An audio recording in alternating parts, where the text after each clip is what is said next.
There are some new measures for Canadians in today's fall economic statement, but spending is certainly restrained in this update, and perhaps here's why. The cost of Canada's debt is skyrocketing thanks to high interest rates. In fact, it has more than doubled since the early days of the pandemic, from $20 billion in debt servicing to $46.5 billion a year. Those debt servicing charges are now among the costliest items in the federal budget, more than 10 cents of every dollar they take in. To further break down the federal government's fall economic statement, I'm joined now by Jimmy Jean, the chief economist at Desjardins, and Armine Yalnizyan, the Atkinson Fellow on the future of workers at the Atkinson Foundation. It's good to speak with you both. Jimmy, let's start with you. How does what we saw today compare to your expectations when we last spoke last night? Well, no big surprise on my end. For sure, the adverse economic developments since the spring budget, we've seen two major economic headwinds. The first is GDP growth, which has basically flatlined. And in the meantime, inflation is decelerating. So that's already a bad combination for government revenues. And then on top of that, you add the fact that the government has been grappling, as you mentioned, with a sharp increase in interest payments, and that's expected to continue further as we go into the outlook. So this means that even before making any new policy moves, the government was already facing substantial deficit deterioration over the horizon. They were benefiting from a windfall last year. The revenues were revised up, but everything was spent basically, and that just speaks to the multiplication of very pressing issues, and especially housing, where they really had to deliver. So in this kind of environment, it's really going to be difficult to, and especially if growth is weak, it's going to be difficult to prevent those deficit deteriorations. But the key here is the fiscal anchor. They reintroduced something that looks like a fiscal anchor. But we've heard that story before, so we have to see the execution of it. Armine, what's your high-level takeaway from what we saw from the Deputy Prime Minister today? Well, it feels like it's National Rodney Dangerfield Day. I'm dating myself, but it's like she can't get no respect. She can't get no respect from the provinces, from opposition parties to the left and the right of her. And the fact is, what she's delivered today looks an awful lot like what she delivered last year.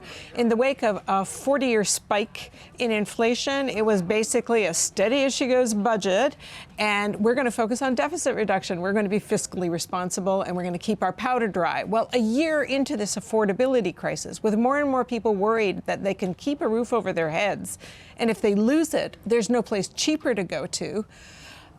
Same thing, same story. So to Jimmy Jean's point, the fiscal anchor is we're going to cut that deficit in half in 4 years.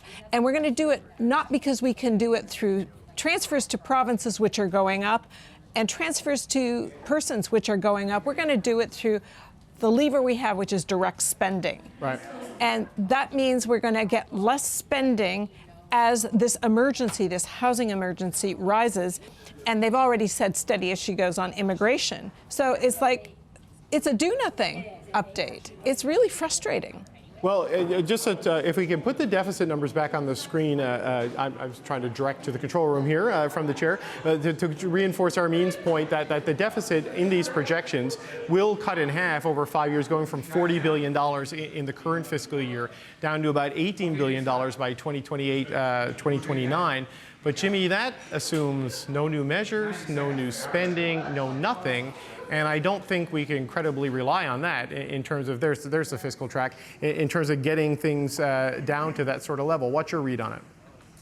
Well, it's even worse when you consider that there are also expectations on the revenue side that involve, very hard to quantify sources of revenue and savings that they said they would be making in the last budget, and we haven't seen the color of it. So there's a lot of there's a big leap of faith we have to take in believing in those numbers. We're going to have to hope that the economy undergoes a very brief recession. This is what we expect. They expect something very the weakness to be very temporary as well, Right. because we're going to need that growth. We're going to need GDP to improve, interest rates to go down. Hopefully, if inflation gets under control, and that will really be what will boost those top line numbers. Because otherwise, on the spending front, it's going to be very complicated because you're in an environment where there's not just the multiplication, but the complexity of the various economic challenges, be it climate change, being housing affordability or homelessness. Those are issues that have been intensifying in terms of complexity and the stakes at hand, particularly for the long term. So it's going to be very difficult not to intervene or not to be tempted to address those in the future. So if we don't have revenues and if we don't invest in our productivity to be able to afford all these ambitions, then the bottom line is going to reflect that. Right, and they are continuing with the investment tax credits. We get a pretty clear timeline of when those will come into force in this fall economic statement to help deal with that green transition. But, Armine, you called this kind of a do-nothing update, and I wonder if that's partly by design. A lot of the measures they have in here to deal, well, I don't wonder, it's pretty obvious it is by design. The stuff they're trying to do through the Competition Bureau, for example, is cost-free, and they hope that will drive down costs. But hanging over all of this, he wasn't referenced in the budget, but it feels like Tiff Macklem just has enormous weight on the fall economic statement, the way Joe Biden and his Inflation Reduction Act carried enormous weight in the budget earlier this year. It seems like they wanted to do nothing to give anybody an excuse to hike an interest rate anywhere. That may be true, but it's not federal spending that is driving inflation. And that's a storyline that Pierre Poilievre has been dominating airwaves with. What Pierre Poilievre would like to see is axing the tax, but that's where virtually every analysis shows that it's the provincial and the municipal levels that are axing the taxes that are actually inflating spending and creating overheating. What the feds could be doing is adding to affordable housing stock, which the market will never deliver on. The math does not work. The only way we get affordable housing is when governments actually invest.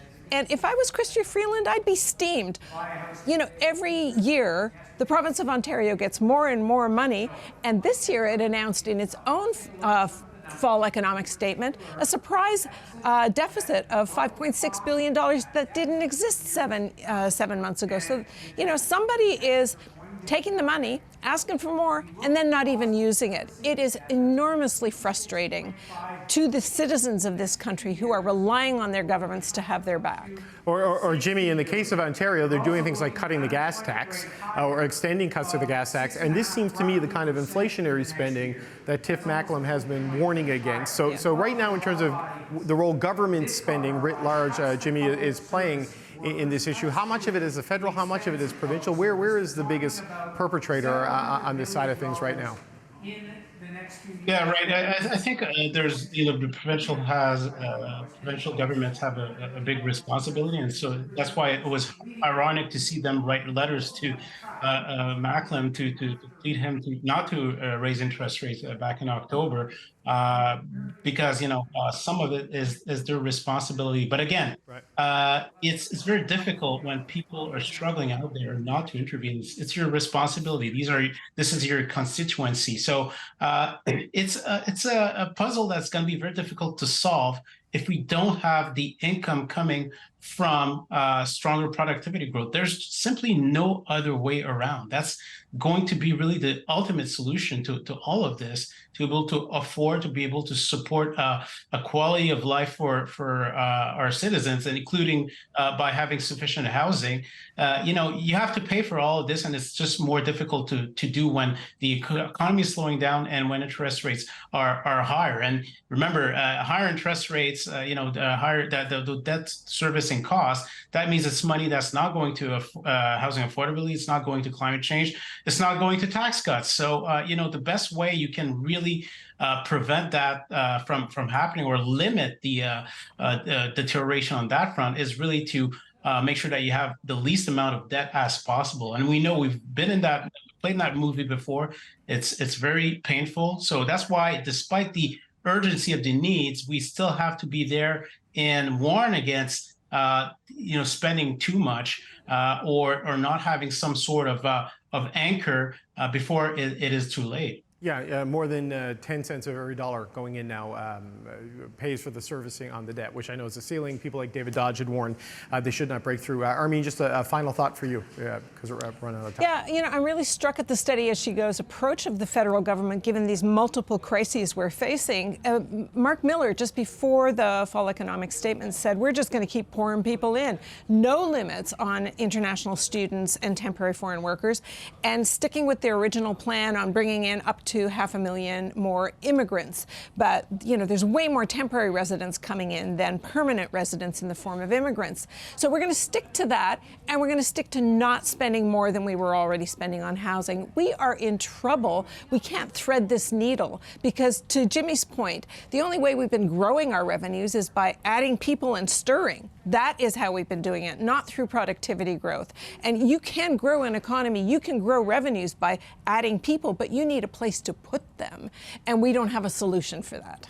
Yeah, that is probably the biggest challenge we face right now. I want to thank you both for your insights. Jimmy Jean, the chief economist at Desjardins, and Armine Yalnizyan, the Atkinson Fellow on the Future of Workers at the Atkinson Foundation. Thank you both. A busy day for you both, so we appreciate you making the time for our audience. Thank you. Pleasure.